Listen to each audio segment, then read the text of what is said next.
একজন বাংলাভাষী হয়ে ওই ভাষাটা রপ্ত করতে আপনার কেমন কঠিন লেগেছিল বা আপনার এই প্রসেসটা কী ছিল? এটা আসলে আমার হয় কি, আমি কখনোই যেমন শুধু পশ্চিমবঙ্গে, যেমন আমরা ঢাকায় যারা কথা বলি, আমাদের কথার সঙ্গে আমার ভাই বরিশালের ল্যাঙ্গুয়েজের তো বিরাট, নোয়াখালীর ল্যাঙ্গুয়েজের বিরাট কথা, সিলেটের, চিটাগাংয়ের, তো সেইগুলো তো বলছি, তাহলে সেইগুলো তো সেই ভাষাগুলোও তো আমি বলছি। তাহলে সবচেয়ে ভালো হয় যে কিছু মনে করেন না আপনি কোথাও থেকে। আচ্ছা, আপনি বলছিলেন যে এখানে আমরা এর আগে যে প্রেস ব্রিফটা শুনেছি মনস্তাত্ত্বিক একটা লড়াইয়ের কথা আপনি বলছিলেন, এই আপনার ক্যারেক্টারে আছে, সেটা আপনার মুখে একটু শুনতে চাই। এই লড়াইটা কেমন ছিল, দর্শকের এখান থেকে কেমন মজা পাবে? ভীষণ মজা পাবে। প্রথম কথা হচ্ছে যে চরিত্রটার স্তর অনেকগুলো স্তর, অনেকগুলো মানসিক দিক, তো সেইগুলো কি ছিল। আপনি বলেছেন যে ওই যে লেয়ারের কথা বলছেন ক্যারেক্টার এবং মনস্তাত্ত্বিক একটা বিষয় এখানে রয়েছে ক্যারেক্টারের ভেতরে। আমার প্রশ্ন যেটা, দর্শকের এখান থেকে কী মজাটা পাবে, আপনি দর্শকদের কতটুকু বলতে চান আজকে? আচ্ছা, দর্শক তো প্রথম কথা হচ্ছে আমাকে ভালোবাসে, আমি তাই দেখেছি পর্যন্ত আমার কাজ ভালোবাসে। সবসময় আমার যেসব কাজ দেখে তার মধ্যে এই কাজটি আরও অনেক বেশি আলাদা এবং আরও চমৎকার, আরও সময় নিয়ে করা একটা কাজ, এবং এখানে হিউমার আছে, ব্ল্যাক কমেডি, একই সঙ্গে হিংস্রতা আছে, একটা অন্য ধরনের চরিত্র, যে চরিত্রের সঙ্গে আমরা সচরাচর ওঠা বসা করি না, তেমন একটি চরিত্র। তো সেই চরিত্র নিয়ে যে খেলাটা খেললাম আমরা সবাই মিলে, সেই খেলাটা দর্শকের ভালো লাগে। সুপ্রতিম সরকারের যে গল্পের উপর ভিত্তি করে বা যে কেস স্টাডিজের উপর ভিত্তি করে এটা হচ্ছে, মূল গল্পটাকে জানা হয়েছে, এবং যে জায়গাটা যে হুব্বার যে ক্যারেক্টারগুলো, হুব্বার যে ক্যারেক্টারটা আমাদের এখানেও এরকম কিছু ক্যারেক্টার আছে, আমাদের দেশেও আছে, যে কারণ আমাদের দেশ যে ছোট কালাভবন বা আছে বা ছিল বা আছে বা কন্টিনিউয়াস আছে, আমাদের এখানে যদি কেউ এই ক্যারেক্টারগুলোকে বেস করে আপনাকে প্রপোজাল দেয়, মানে তাহলে আমি করবো কিনা? করবেন কি? ওই তো ব্যাপারটা তো তাই, যে এগুলো সবই তো ছড়িয়ে আছে। যেমন ধরেন আপনার চরিত্র, আপনার যে চরিত্রটা, সেই চরিত্রটাও যদি ঠিকঠাকভাবে কেউ আমার সামনে উপস্থাপন করতে পারে তাহলে আমি করবো। ব্যাপারটা হচ্ছে ওইটা, যে সেটা ঠিকঠাকভাবে উপস্থাপন করা। চরিত্রটা আসলে যখন ঠিকঠাকভাবে উপস্থাপিত হবে তখনই আমাকে টানবে, আর আমাকে টানলে তো আমি করবোই, আমি তো অ্যাক্টর, আমি করতে চাই। পর্দায় হুব্বা হয়ে ওঠার গল্পটা, যে আসলে আপনার প্রিপারেশন কেমন ছিল? যেমন আপনি বলেন যে আশেপাশে অনেক চরিত্র দেখে আপনি ওখান থেকে হয়তো বা রেফারেন্স নেন, বাট এটা একদমই ডিফারেন্ট একটা ক্যারেক্টার। এই ধরনের ক্যারেক্টারে ক্লোজলি মেশা বা তার সাইকোলজি বোঝাটা অনেক টাফ। তো সেই জায়গায় আপনার প্রিপারেশনটা কীভাবে ছিল? হ্যাঁ, সেটা বিষয় হচ্ছে যে, থ্যাংক ইউ, আমি ওখানেও ওই একই কথা বলেছি, এটাই আসলে আমার জন্য সত্য। আমরা যখন একটা বই পড়ি, কোনো গল্পের বই বা উপন্যাসের বই পড়ি, তখন কিন্তু সেই উপন্যাসের চরিত্রগুলো আমাদের চোখের সামনে ভাসে। সেটা শুধু আমার একার না, আপনাদের তাই হয় পড়ার সময়। তা আমার ওই গল্প যখন শুনি তখন চরিত্রটা কেমন, সেই ছবিটা কিন্তু চোখের সামনে ভাসে। তো ওইটা আমার মাথার মধ্যে থাকে। আমি আসলে চরিত্রের ক্ষেত্রে খুব ক্যাজুয়ালি আর কি, মানে ওকে নিয়ে খুব কসরত আসলে কখনোই করিনি কোনো চরিত্র নিয়ে, কিন্তু মাথার মধ্যে চরিত্রটা থাকে এবং চরিত্রের সঙ্গে আমার বসবাসটা খুব নিরিবিলি, খুব আরামে চলতে থাকে। একটা সময় চরিত্র আমার সঙ্গে কথা বলে, সেই পর্যায় পর্যন্ত আমি অপেক্ষা করতে থাকি। একটা প্রশ্ন ছিল আমার, 2007-08 সালের দিকে আপনার 420 একটা ধারাবাহিক বের হয়েছিল, যা অনেক জনপ্রিয়তা পেয়েছে। ইভেন এখনো যারা আমরা ওই সময় আপনার দেখেছি, হ্যাঁ, এখনো আমাদের মনে ওটা দাগ কেটে আছে। তা আপনি কি মনে করছেন সেই 420-র যেই আপনি ক্যারেক্টারটা প্লে করেছিলেন, সেই ক্যারেক্টারটা এই হুব্বাতে সেটাকে ছাড়িয়ে যেতে পারবেন আপনি? বিষয় হচ্ছে কি, যে ছাড়িয়ে যাওয়ার আসলে বিষয় হয় তখনই যখন দুটি চরিত্র এক হয়, দুটি চরিত্র মোটেও এক। আচ্ছা, আরেকটা প্রশ্ন, আপনি দুটি ভিন্ন চরিত্র আর ভিন্ন মাত্রার চরিত্র, হুব্বা নিয়ে কতটা আশাবাদী, আর কি ধরনের এলিমেন্ট থাকতে পারে এটার মধ্যে যে মানুষের চাহিদাটা পূরণ করতে? তো বললামই, এটা খুবই হিউমারাস, খুবই মজা পাবে। সেটা সংলাপ ট্রেলারে আপনারা দেখেছেন, ওইভাবে তো মজাটা পাবেই। আর একই সঙ্গে হচ্ছে যে খুবই টান। আমি বলি, ব্রাত্য বসু যেহেতু পরিচালক, উনি নিজে অভিনয় করেন, উনি অনেকগুলো সিনেমায় ভালো অভিনয় করেন।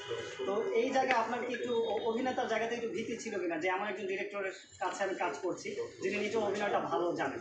তো এটা একটা টেনশন ছিল? এটা না, এটা ছিল না। এটা যখন প্রথম করতে যাই ডিকশনারি, সেই সময় আমার একটা অস্বস্তি ছিল, কারণ ওঠা নেই বসা নেই, কখনো একসঙ্গে মিশিনি, সেই যে অস্বস্তিটা সেটা ছিল, যে আমি হয়তো অনেকেই আমার অভিনয় পছন্দ করে, উনি হয়তো করলেনই না, বা ব্যাপার হচ্ছে যে দুজনের সেই মানসিক যোগাযোগটা হয়তো হলো না, উনি হয়তো অন্য ধরনের, কিন্তু উনি তখন থেকেই মানে আসলে আমার অভিনয় উনি অনেক ভালোবাসেন। কমলা রকেট সিনেমাটা উনি দেখার পরেই ওনার মনে হয়েছিল যে আমাদের নিয়ে উনি কাজ করবেন, ভাই একটা এবং তারপরে সেই কাজটা করতে গেলাম, এবং প্রথম শট থেকেই আমাদের প্রথম শটটা ওকে হওয়ার থেকেই ওকে হয়েছিল, এবং ওকে হওয়ার পরেই এরপর থেকে দেখলাম যে আমরা আসলে একই ধরনের চিন্তা, অসুবিধা হয়েছে। আপনি আগের প্রেস ব্রিফিং আচ্ছা, এদিকে কে যেন একটা কথা বলছে, বিষয় যে আপনার ব্যক্তিগতভাবে আপনার একটা স্বচ্ছ রাজনৈতিক চিন্তা ভাবনা আছে। কেমন? আপনি এর আগেও দেশের বিভিন্ন বিষয় নিয়ে কথা বলেছেন, সচেতনভাবে বলেছেন। খুববার কি কোনো রাজনৈতিক আউটলাইন আছে বা রাজনৈতিক শেড আছে? না, আসলে না, এই ভালো লোক না, সহজ কথা আর কি। তো উপরে উঠতে চায়, এবং উপরে ওঠা সকল যারা আসলে প্রভুত্ব বিস্তার করতে চায় জোর করে হলেও, তার ক্ষমতা বা যোগ্যতা না থাকলেও, হ্যাঁ, অস্ত্রের জোরে ইত্যাদির জোরে, তেমনই একটা চরিত্র। তাদের তো একটা পেছনের ছায়া থাকতে বা পেছনের হ্যাঁ, সেই ছায়াটা এগুলো আছে। আমরা জানি যে আপনি যখন বিভিন্ন চরিত্র করেন আপনি নিজে থেকে অনেক ইম্প্রোভাইজেশন দেন পরিচালকদের, এবং আপনি আগের ব্রিফিংয়ে বলছিলেন যে এখানেও এমন কিছু ঘটনা ঘটেছে, আপনি বলেছেন এগুলো এভাবে করতে, সেগুলো পরিচালক নিয়েছেন এবং আপনি তাদের রোমাঞ্চিত হয়েছেন। আমি এভাবে করতে বলিনি, কাজ করতে গিয়ে আমি একটা কথা বিশ্বাস করি যে একটা চরিত্র, একজন লোক যদি চরিত্র হয়ে ওঠে, আর চরিত্রটা সে যদি প্রকৃতপক্ষে হয়ে উঠতে পারে, তাহলে তার মুখনিসৃত সকল সংলাপই, সকল কথাই ওই চরিত্রের সংলাপ। তো সেরকম কাজ করতে গিয়ে কখনো কখনো এরকম বেশ কয়েকবারই এরকম ঘটেছে, এবং সেটা ডিরেক্টর অ্যাকসেপ্ট করেছে।